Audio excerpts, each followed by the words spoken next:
So this is Josh's Freightliner FL80. It's an 8.3 Cummins mechanical engine. I believe it's an MD3060 Allison automatic.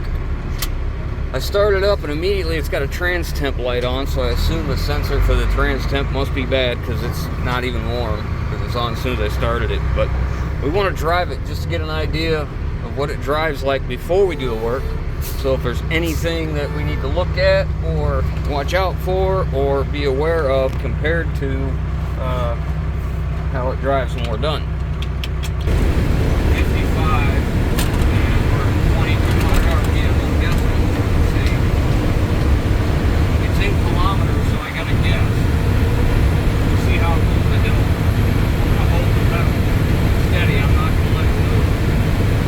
We're at 55, starting to go. 54. 1.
feels like 102 today, so no big deal. Here before too long, we'll get a little more shade on this side of the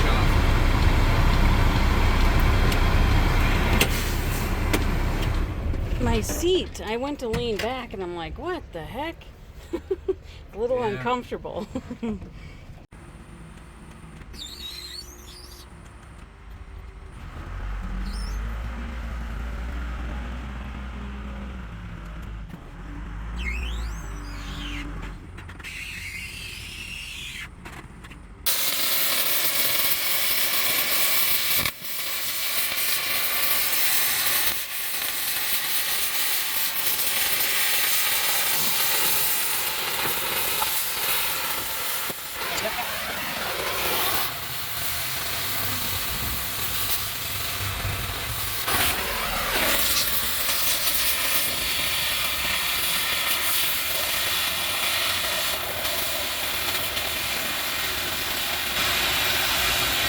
Raising. You see it? See what? You see the frame raising? Oh yeah.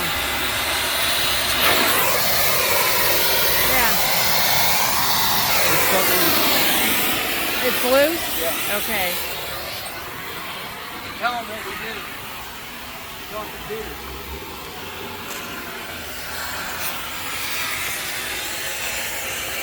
We already got this side cut.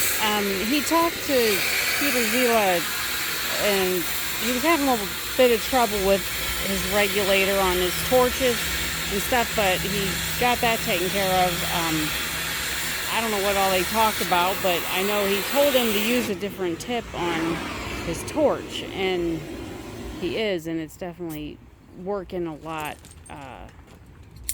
like faster and better. Much more gooder. Yeah. Right? That's what you say. Man, I should have just hit it with the impact, huh? Yeah, I can get those I'll off. put a hammer and knock that loose. So you saw we cut this and it started to raise. Got a gap in between the two here. Well, then as soon as I started taking these loose, you can see how bad the rust jacking is in here between the two. So what was happening is this was pulling it down and pulling up on that, and when I got these loose, it allowed the back to rest down. So yeah, there's a lot of rust jacking on both sides. You can see how bad it is on this side. So now we got to get this off because I got to inspect the frame back behind there, because there's been some rust activity here. It's kind of making the frame a little thin, so we got to get that off next.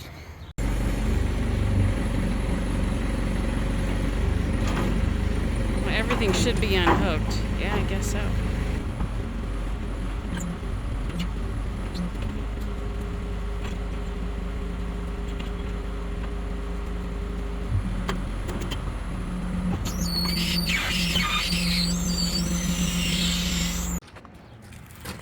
This is a spot I was a little concerned about, rust jacking right in here, but it's minimal. I think we're okay. So look at the other side. The rest of the frame looks really good.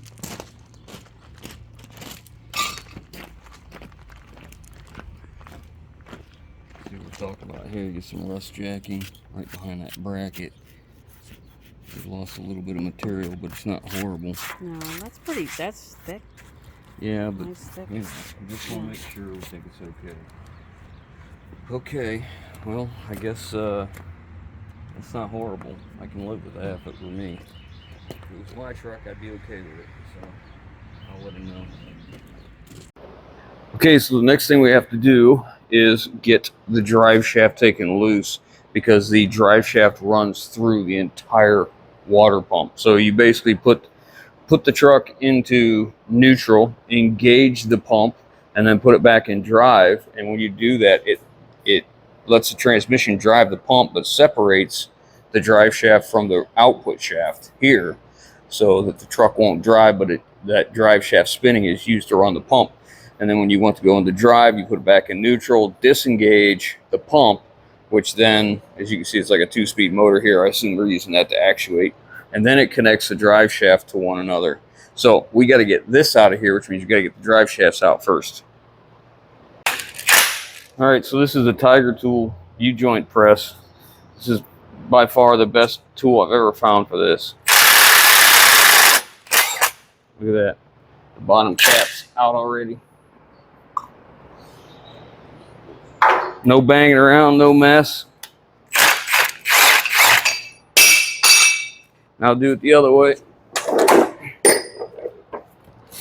I always put a little grease on the threads before I use it.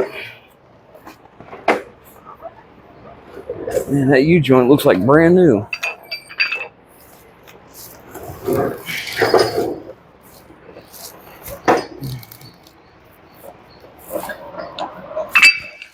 A smarter individual would have done it the other way first.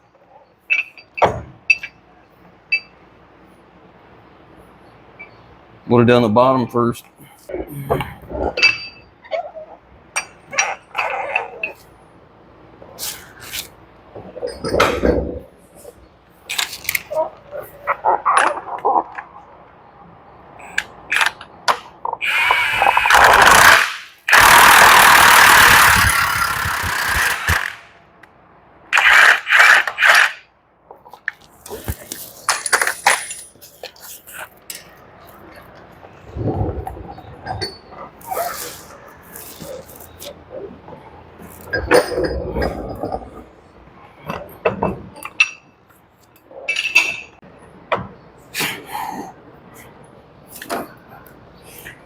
Now, I got the straps out in the back.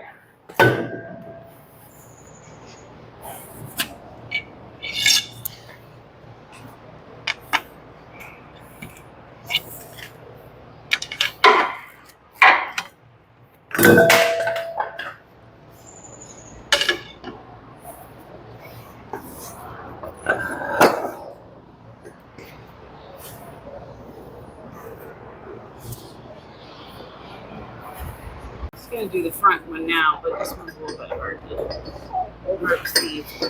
Yeah, there's this one, because now we're not tied to the rear differential. I can spin this one. It spins freely. So we'll get the U-joint grease fitting out first, like always.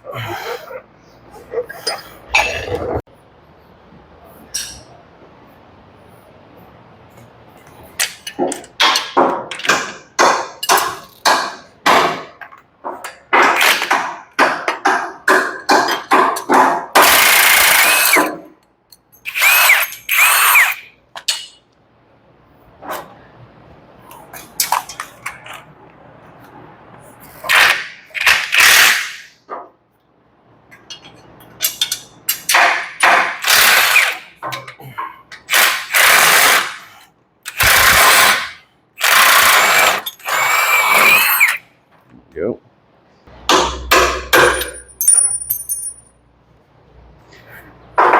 That pump is mounted, tipped. The look at the brackets here. You can see how they go downhill. They'd probably do that for the drive shaft angle. Okay, I think that's it. I think we're gonna try and get this pump off now. I'll have to lift it a little bit and then check and see what else we need to take loose.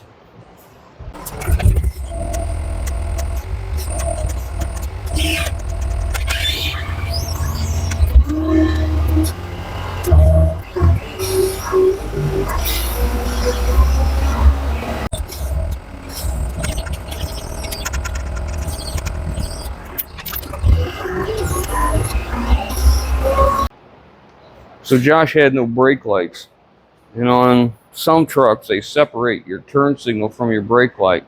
Well, this is the factory flat ribbon wire from Freightliner, and there's a splice in here, which I can only imagine they took it and went up this way and interrupted it, went up to the cab and came back with something else. I don't know.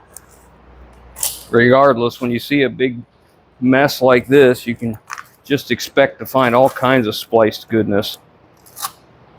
And anytime you work on a truck that's, oh yeah, look at that. Good grief, man. Good grief. Anytime you work on something with hydraulics, that's what you look like. Miserable. So let's talk about all the things we hate about upfitters. I mean, if you're a guy out there that does upfits and this is the kind of work you do, we don't like you. Look at this.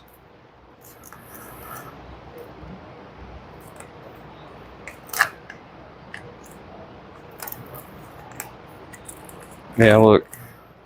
So they spliced onto it. They sent it back up, and then they sent it to the back as well. And here, these are not separated. We'll just do away with all their horrible junk wiring. Just save ourselves a bunch of grief. Because all this is a big, nasty clump of crap. So, just do away with all this garbage. And all we want to do is isolate this back down to the factory harness, which is this right here.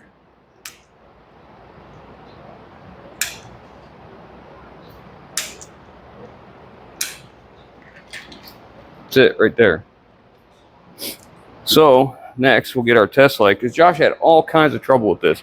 And you can see there's more than adequate amount of wire for what we're doing.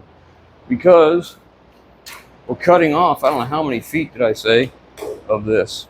We're gonna make this thing 9 feet. So really, look at that. I guess we should get a test light and see what we can find. Well, I didn't video a lot because we were just trying to get some work done. It is very hot today. We've been running with the fan on and tried to keep the doors closed, keep the sun out.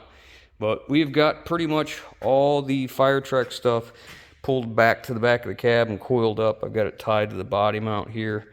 And I got a ton of wiring from the other side.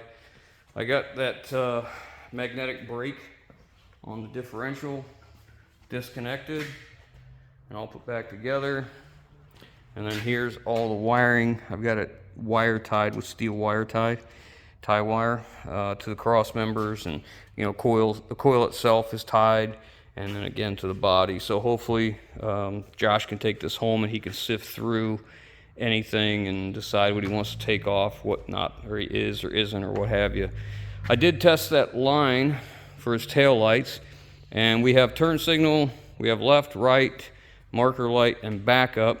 We just don't have a brake light, which I believe is either going to be in a pressure switch inside the cab or in the turn signal on the column. But that's the only signal that's missing. So we'll look into that when we get time.